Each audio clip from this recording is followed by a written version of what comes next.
My herbal chicken coop cleaning day.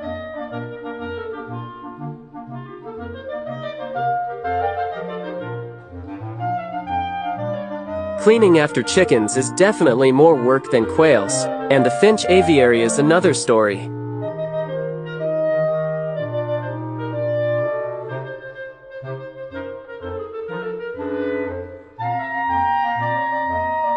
I've two coops, one for sleeping and another just for laying eggs. After cleaning, I scatter fresh rosemary and rose petals, sometimes lavender or eucalyptus too, on the nesting spots and open cage.